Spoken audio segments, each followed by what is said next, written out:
बिस्मिल्लाहिर्रहमानिर्रहीम। अस्सलाम वालेकुम स्टूडेंट्स, हाउ आर यू?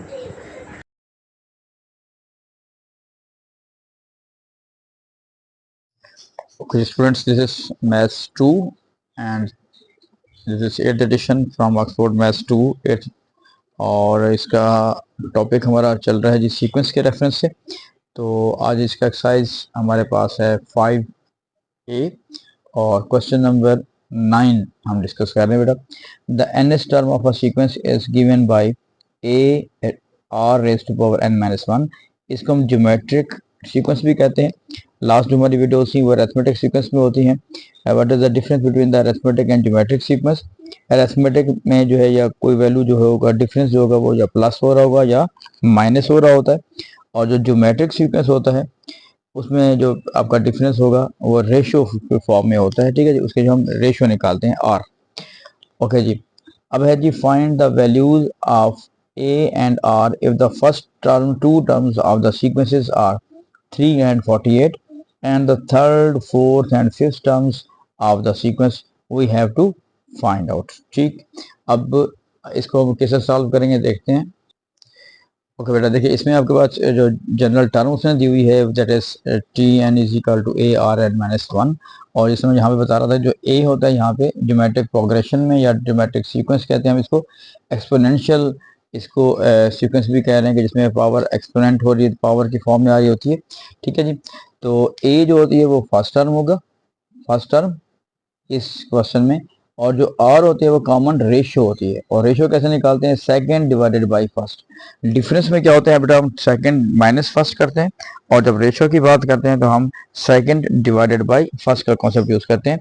बहरहाल इस क्वेश्चन में उसने क्या दिया हुआ है कि ए आर एन दिया हुआ है, और उसने कहा हुआ है कि the first two terms of the sequence are, जो फर्स्ट टू टर्म्स हैं वो उसने आपके सीक्वेंस की दे दी हैं हमें पहले। इसका मतलब है अगर हम टी को 1 पुट करेंगे, एन को 1 पुट करेंगे तो फर्स्ट टर्म आ जाएगी। तो जहाँ पे भी ये ए वैसे हो गया बेटा, हमें ए का पता नहीं है, लेकिन जहाँ पे एन है वहाँ पे हम 1 पुट कर देंगे। तो R A R N minus 1 sorry 1 minus 1 is equal to 3। अब हमारे पास क्या आ रहा है, क्योंकि आर की पावर बन जाएगी 0, तो किसी भी वैल्यू की पावर जब 0 होती है दैट इज इक्वल टू 1। तो इसका मतलब है ये ए इज इक्वल टू 3 आ जाएगा। तो पहली वैल्यू तो आपके पास आ गई, you have to find the value of a, तो ए की हमारे पास आ जाएगी। नेक्स्ट क्या कह रहे हैं जी कि सेकंड टर्म भी उसने आपको गिवन दे दी है कि सेकंड टर्म इज 48। अब सेकंड टर्म का मतलब क्या है कि जहाँ पे भी n है वहाँ पे हम 2 पुट कर देते हैं। तो यहाँ पे बेटा देखें a है, इसको फोकस हम कर रहे हैं, तो a की वैल्यू तो हम 3 निकाल चुके, r का भी हमें पता नहीं है, लेकिन जहाँ पे n है वहाँ पे आप 2 पुट कर दें, 2 माइनस 1, और उसने आपको पहले बता दिया कि द सेकंड टर्म इज 48। सो अब कैसे कर सकते हैं, ये 3 बेटा डिवाइड हो रहा है, मल्टीप्लाई हो रहा है, उधर जाके क्या हो जाएगा डिवाइड, और r की पावर 2 माइनस 1 है तो r की पावर 1 बच जाएगा, तो इसको पावर हम 1 नहीं लिखे होते, तो 48 डिवाइडेड बाय 3, तो r इज इक्वल टू 16। तो इसका मतलब है कि हमारे पास पहला जो एक कॉन्सेप्ट है कि जो nth टर्म में a की वैल्यू 3 आ गई बेटा, r की वैल्यू 16 है, और उसकी पावर बनी हुई है n माइनस 1। तो ये तो आपके पास पहला पार्ट हो गया। Now the second one is, यानी ये आपका पहला आंसर हो गया, और सेकंड उसने कहा find the third, fourth and fifth term. अब आपने इसी से ही नेक्स्ट टर्म आपने निकालनी है।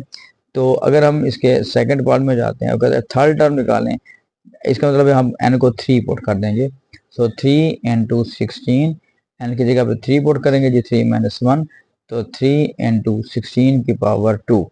अब अगर कोई इसमें कैलकुलेटर अलाउड नहीं है या ऐसी कोई छोटी वैल्यू है तो आप ज़ाहिर कैलकुलेटर के बगैर करेंगे, लेकिन अगर वहाँ पे कोई बड़ी वैल्यू दे रहा है, कैलकुलेटर भी अलाउ है, तो आप कैलकुलेटर को भी यूज़ कर सकते हैं कि 16 का जब हम स्क्वायर लेंगे तो दैट इज 16 स्क्वायर और मल्टीप्लाई बाय 3, तो हमारे पास बेटा वैल्यू आपके पास आ रही है 768। ठीक है जी, ये पहला इसका आंसर आ गया 768।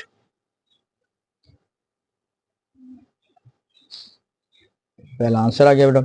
और नेक्स्ट आपके पास है कि उसने कहा कि फोर्थ टर्म निकालनी है आपने, तो मतलब अपने n की जगह पे 4 पुट कर देना। फार्मूला हमारे पास अब ये वाला यूज होगा, 3 इंटू 16, 4 माइनस 1 इसका मतलब है 3 इंटू 16 रेज टू पावर 3।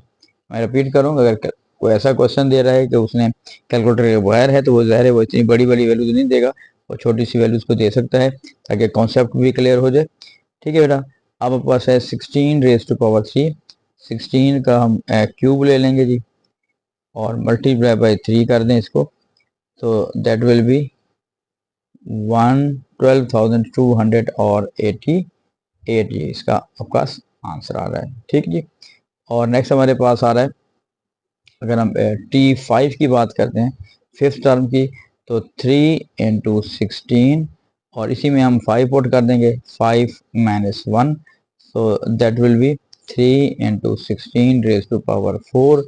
और 16 रेज टू पावर 4 में यहाँ पे देखिए कैलकुलेटर में जब आप यूज़ कर रहे हैं तो 16 और यहाँ पे पावर का एक सिंबल दिया हुआ यहाँ पे, उसके पावर 4 लगा सकते हैं। लेकिन अगर आप वैसे ही कर सकते हैं, 16 को 4 टाइम मल्टीप्लाई करते हैं, 16 multiply by 16 multiply by 16 multiply by 16 और इसको मल्टीप्लाई हम कर देते हैं जी 3 से, तो हमारे पास आंसर आ रहा है 1,96,608। ठीक है जी, 1,96,608, तो ये आपके पास इसका आंसर आ गया। ठीक है बेटा, इसको हम कहते हैं ये ज्योमेट्रिक सीक्वेंस है। ठीक, और जो जिसमें हम कोई चीज़ प्लस या माइनस करते हैं उसको हम अरिथमेटिक सीक्वेंस कहते हैं।